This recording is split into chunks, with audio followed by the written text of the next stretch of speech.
But first, I just want to ask you about our own, like our ability to measure when forgiveness is actually complete inside of us. Obviously, God knows and God's laws are measuring it. But is it possible for me personally to measure when my process of forgiving another person is finished? Definitely. Obviously, God wanted to make it as easy as possible for us to know when we've forgiven and we've completed the process, you know. And the same probably applies to repentance, of course. You know, God wanted to make it as easy as possible for us to know when we have fully repented for something. Yeah.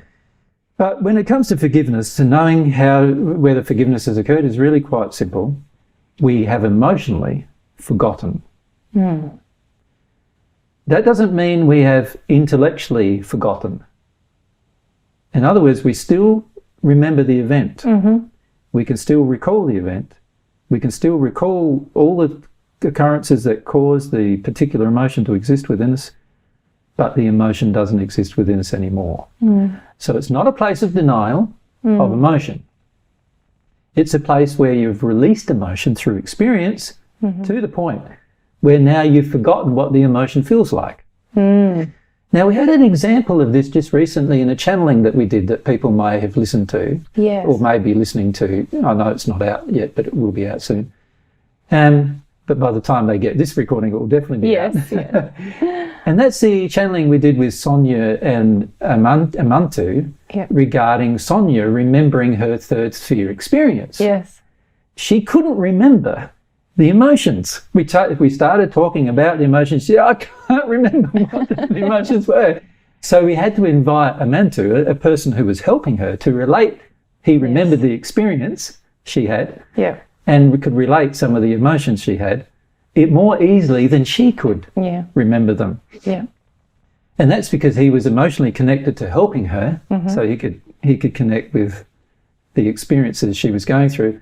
And she was going through the experience at the time. It was very intense for her. A 2-year experience, I think it was, or a 3-year experience, I think it was, that she went through in the third sphere to go through some emotions about desire.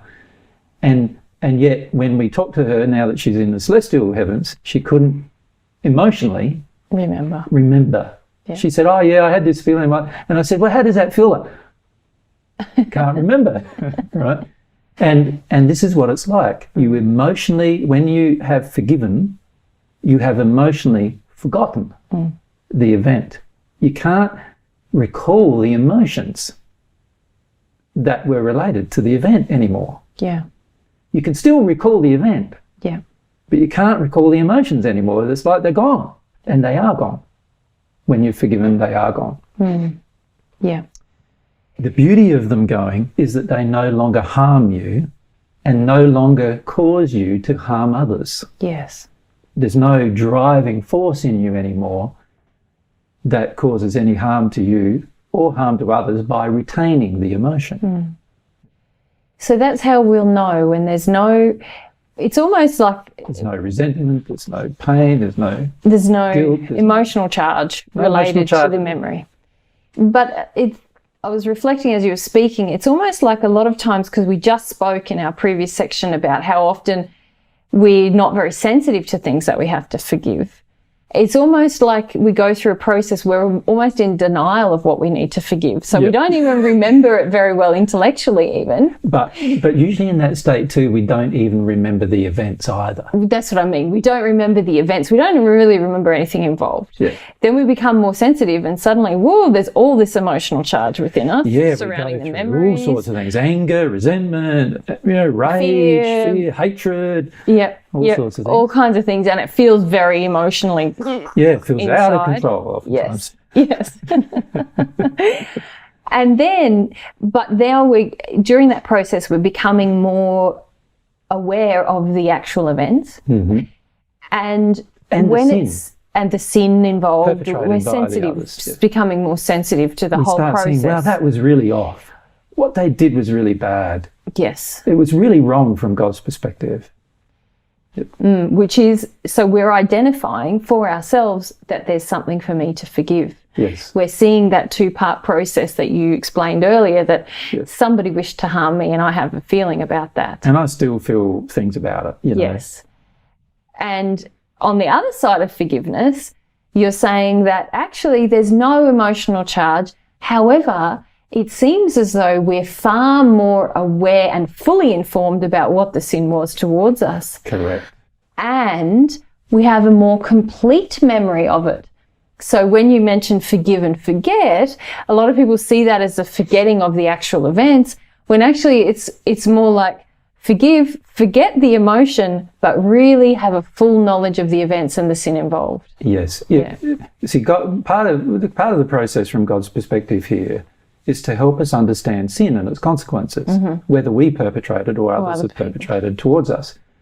So if we actually went through this entire process and come out the other end not understanding what the sin was, then we haven't begun the process really properly. No. And we haven't actually finished the process either. Yeah. To finish the process of forgiveness, we need to understand what the sin was. And we need to see that it was a sin. We need to see that somebody else perpetrated it towards us. Yeah. And we need to see that we had emotions as a result of their perpetrated, emotions towards us. And we need to release these emotions in order to completely emotionally forget. Yeah. So that's the process of measuring it. So it is able to be measured, but again, it requires ethics on my part. Yeah. Like I can say, oh, I've forgotten about that, but really I'm in complete denial. Yeah. Or I can say, oh, there was no, you didn't do anything wrong, which is also complete denial. Yes. Because the person did do something wrong. Yeah. So that is complete denial too. Or I can say, no, you did sin. But I've gone through the emotions now, and I've gone out the other side of these emotions, and now I don't really feel anything about it now. Yeah. Right? Yeah. Interesting thing that will happen too with regard to the law of attraction is the law of attraction will demonstrate to us that we've completed the process. Yes. By not bringing the same perpetrated act towards our life. So it'll actually demonstrate that we've completed the process. Yeah. Yeah. Now, when I say not bringing, obviously when we're at one with God, we still have people bringing harm towards us. Yeah. But we will see that they are the persons through their attractions that have attracted these events rather than us. Yes. Yeah, so we become informed in that regard too. Yes. We know who attracted or who created the event. When we're still in a state of not forgiving, we participate in the creation of the events that trigger us into forgiveness. Yeah.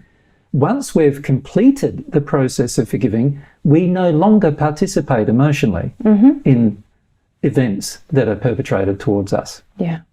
Interesting thought. Very Because interesting. we're basically saying there that when we don't forgive, we are partly a perpetrator of further harm towards ourselves. Yeah. That's a sucky thing to feel, isn't it? Well, I don't know. I think it's powerful and wonderful. Very powerful. Yeah. Very powerful. Because you start seeing that the act of not forgiving perpetrates unloving actions towards yourself. Yeah. No, it's only sucky when you want to hold on to resentment. Well, it's only and sucky, I feel, if you want to harm others or blame others for what they've done to you. So, but the reality is it's very important to understand that fact. Definitely. Yeah, so there's some very important principles in there that help us measure whether we've truly forgiven or not. Yes. Yeah. Yeah. Okay. Thank you. So that's how we personally can measure if we've completed the process of forgiveness. Yes. So let's move on now